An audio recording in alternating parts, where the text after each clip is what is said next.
வணக்கம். நீங்க கேட்ட மாதிரி டெஸ்லா ஒரு வழியா இந்தியாவுக்குள்ள அதிகாரப்பூர்வமா வந்தாச்சு. இத பத்தி கொஞ்சம் ஆழமா அலசுவோம் வாங்க. முதல் விஷயம், ஜூலை 15, 2025ல மும்பைல பாந்த்ரா குருலா காம்ப்ளெக்ஸ், அதாவது பிகேசில அவங்களோட முதல் ஷோரூம் திறந்திருக்காங்க. அது ஷோரூம் என்பதை விட ஒரு அனுபவ மையம்னு சொல்றாங்க.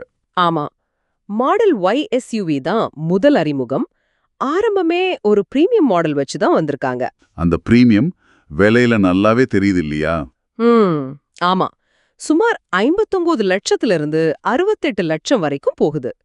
இது அமெரிக்க டாலர்ல பார்த்தா ஒரு $70,000 இருந்து $89,000 வரைக்கும் வருது. இவ்வளவு அதிக விலை? இதுக்கு முக்கிய காரணம் நம்ம இறக்குமதி வரிகள் தானே? நிச்சயமா, அதுதான் முக்கியமான காரணம். சில ரிப்போர்ட்ஸ் படி 70% 100% வரைக்கும் கூட வரி இருக்குன்னு சொல்றாங்க. அப்போ இது டெஸ்லாவுக்கு உலகத்திலே ரொம்ப காஸ்ட்லியான மார்க்கெட்ல ஒன்னா இந்தியாவை மாத்துது போல. ஆமா, இப்போ முன்பதிவு ஆரம்பிச்சிருக்காங்க.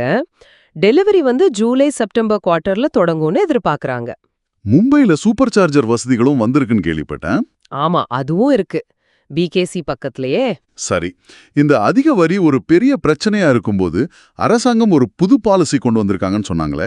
அதேதான், அது ஒரு முக்கியமான மாற்றம்.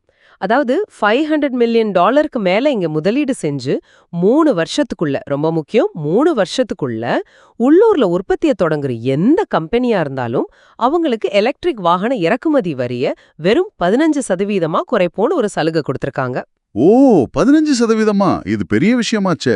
அப்போ டெஸ்லா உடனே இங்க ஃபேக்டரி ஆரம்பிக்க போறாங்களா இந்த சலுகையை பயன்படுத்திக்க? இல்ல, இப்போதைக்கு அந்த மாதிரி திட்டம் இல்லைன்னு தான் தெரியுது. அவங்க இப்போ ஷாங்காயில இருக்கிற ஃபேக்டரியில இருந்து முழுசா கட்டப்பட்ட கார்களா, அதாவது சிபியூவா தான் இறக்குமதி செய்ய போறாங்க. அப்போ இந்த 15% சலுகை அவங்களுக்கு இப்போதைக்கு பொருந்தாது. ஏன்னா அவங்க இன்னும் அந்த 500 மில்லியன் முதலீடோ உள்ளூர் உற்பத்தி வாக்குறுதியும் கொடுக்கல. சரி. அப்போ அவங்க இப்ப டார்கெட் பண்றது யார?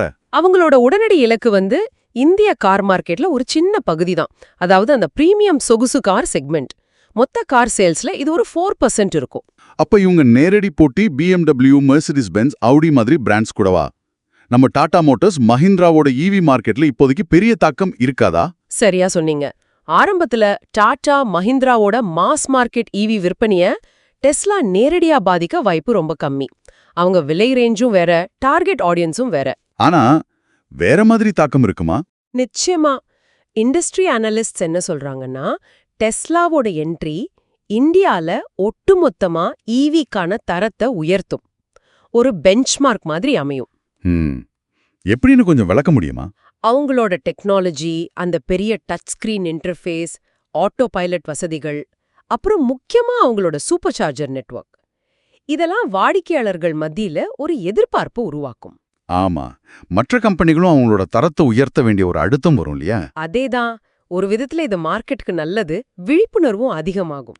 சரி, எதிர்காலத்துல இந்த உள்ளூர் உற்பத்தி பத்தி என்ன நினைக்கிறீங்க? அந்த 15% வரி சலுகையை அவங்க கண்டிப்பா குறி வச்சிருப்பாங்க தானே? பேச்சுவார்த்தைகள் தொடர்ந்து நடந்துட்டு இருக்குன்னு தான் தகவல். ஆனா அது எப்போ ஒரு முடிவுக்கு வரும்னு தெரியல. ஏன்னா 500 மில்லியன் முதலீடுங்கிறது சும்மா இல்ல. ஆமா, அது பெரிய தொகை. அதுக்கேக்க மாதிரியே ஒரு தெளிவான திட்டம் வேணும்.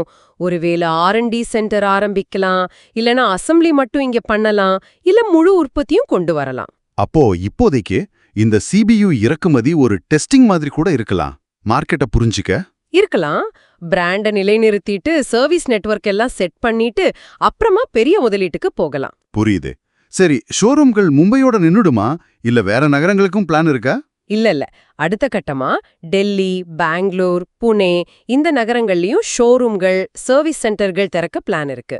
அப்போ சார்ஜிங் இன்ஃப்ராஸ்ட்ரக்சரும்? ஆமா, மும்பைக்கு அடுத்து டெல்லியில சூப்பர் சார்ஜர்கள் வரப்போகுதுன்னு சொல்றாங்க. இது படிப்படியா மற்ற நகரங்களுக்கும் விரிவுபடுத்துவாங்கன்னு நாம எதிர்பார்க்கலாம். டெஸ்லா மாதிரி காருக்கு சார்ஜிங் ரொம்ப முக்கியம். நிச்சயமா. ஆக மொத்தம் டெஸ்லா இப்ப இந்தியால கால் பதிச்சாச்சு. உடனடியா மாஸ் மார்க்கெட்ல இல்லனாலும் பிரீமியம் செக்மெண்ட்ல ஒரு புது போட்டியை கொண்டு வந்திருக்காங்க. ஆமா, இது இந்தியா ஈவி மார்க்கெட்டோட அடுத்த கட்ட வளர்ச்சிக்கு ஒரு தூண்டுகோலா இருக்கலாம். இது ஒரு மாதிரி சந்தைக்குள்ள நுழைகிறதுக்கும் அரசாங்கத்தோட அந்த முதலீட்டு கொள்கைக்கும் நடுவுல டெஸ்லா எப்படி பேலன்ஸ் பண்ண போறாங்கன்றத பார்க்க சுவாரஸ்யமா இருக்கும். அதேதான், அவங்க எப்போ அந்த 500 மில்லியன் முதலீடு, உள்ளூர் உற்பத்தி பத்தின அறிவிப்பு வெளியிடுறாங்கன்றதுதான் அடுத்த பெரிய நியூஸா இருக்கும்னு நினைக்கிறேன். இறுதியா நீங்க யோசிக்க வேண்டிய ஒரு விஷயம் இதுதான். டெஸ்லா இப்போதைக்கு பிரீமியம் செக்மெண்ட்ல மட்டும் கவனம் செலுத்தினாலும் அவங்களோட பிராண்ட் வேல்யூ, அந்த டெக்னாலஜி மீதான ஆர்வம், இதெல்லாம் இப்போதைக்கு அவங்க காரை வாங்க முடியாத பெரும்பான்மையான இந்திய கார் வாங்குபவர்களோட விருப்பங்களை எப்படி பாதிக்கும்? நல்ல கேள்வி. அவங்க எதிர்பார்ப்புகள் மாறுமா? இது ஒட்டுமொத்தமா இந்தியாவோட ஈவி மார்க்கெட் வளர்ச்சிக்கு மறைமுகமா எந்த மாதிரியான தாக்கத்தை ஏற்படுத்தும்? கொஞ்சம் யோசிச்சு பாருங்க.